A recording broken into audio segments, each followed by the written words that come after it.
El cuento de el niño rico que ha crecido en su gran casa en la zona más elegante y más rica de la ciudad, pues es muy típico porque así ha sucedido en muchos relatos, narrativas, cuentos que se han utilizado a lo largo de la historia de la literatura.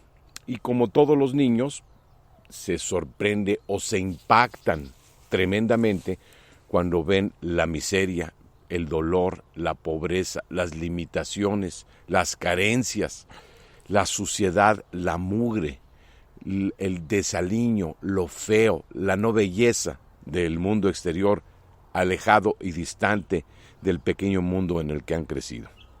Ese impacto es el que ha tenido muchos de los grandes personajes de la realidad, por eso la serie aquella del príncipe y el mendigo, o el mismo Gautama Buda, que también vive esa experiencia de estar en un palacio y luego salir a la calle y toparse con una multitud de experiencias desagradables. Bueno, pues este personaje que hoy estamos describiendo, uno de estos niños que crecen en una de estas burbujas de color de rosa, llenas de fantasías y de ilusiones maravillosas, protegidos, sobreprotegidos de todo cuanto acontece, atendidos por el personal de casa, por los propios padres, con abundancia, con exquisitez, con cosas de lujo, con entretenimientos que te distraen y te distancian de la realidad concreta y específica, en las mejores escuelas, con los mejores choferes, con los mejores maestros, vaya,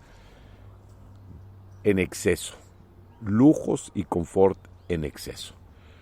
Y este niño, cuando un día se le ocurre salir a visitar a el hijo del chofer, ya siendo un poquito más adolescente, se topa con que no entiende por qué existe el sufrimiento y por qué existen las carencias, igual que le sucedió a Gautama en su experiencia al salir del palacio. La gran diferencia es que nuestro personaje en esta ocasión no piensa que hay que erradicar el sufrimiento. Yo creo que en realidad, de la realidad es muy difícil querer erradicar las cosas, quitarlas. Así que este joven empieza a explorar el mundo a base de comprender cuál es la manera más apta para poder enfrentar o adaptarse o corregir o superar el tema del sufrimiento humano, de las carencias. Y lo primero que se topa es con un viejo amigo de la familia que es el considerado el sabio, y va y lo busca y se sienta a charlar con él en su gran sala de lectura, una pequeña biblioteca casera, pero una gran fuente de riqueza, de pensamiento, de multitud de temas que este amigo, hombre sabio, ya mayor de edad, mayor de 70 años, y nuestro protagonista de hoy va a su casa y charla con él, preguntándole qué sabe acerca del sufrimiento. Y esto es parte de ese diálogo. El hombre mayor le contesta: mira, hijo mío, existe el sufrimiento, eso es innegable. Pero te voy a decir dos cosas claves que necesitas identificar. Una, que no trates de erradicar el sufrimiento. Eso es muy importante. Y el joven le contesta de inmediato: sí, eso ya había pensado y lo había tenido en mente, que no debía uno de erradicar.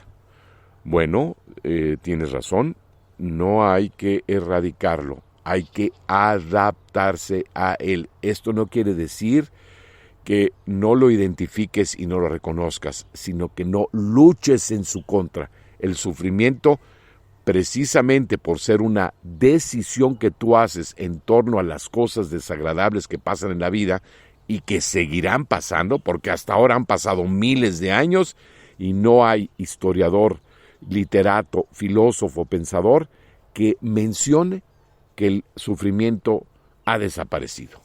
Se disminuye, se atenúa en base a la manera en que tú descubres de cómo irlo disminuyendo.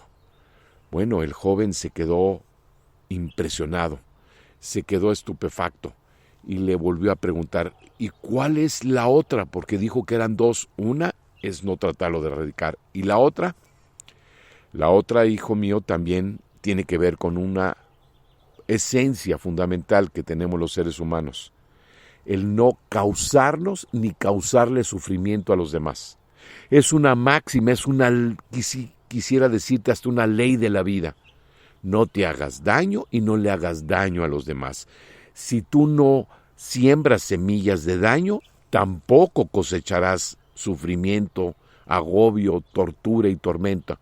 Porque si es cierto, y lo han dicho muchos grandes pensadores, el más grande causante de sufrimiento, tu peor enemigo, eres tú mismo. Así que esas son las dos importantes enseñanzas que he aprendido a lo largo de mi vida. No trates de erradicar el sufrimiento y tampoco te causes a ti mismo daño, agobio, tensión, preocupación, sufrimiento finalmente, pero tampoco se lo hagas a los demás, porque lo que siembras vas a cosechar. El joven quedó muy satisfecho y prometió regresar en un futuro. Por lo pronto tenía que asimilar semejantes y profundas respuestas que les había dado este hombre sabio, cercano a la familia, y que finalmente descubre lo importante que es estudiar, que es conocer, que es saber, que es profundizar en las cosas, que es hacerte preguntas y buscar respuestas. Y esa es la lección con la que se quedó nuestro amigo protagonista en esta ocasión.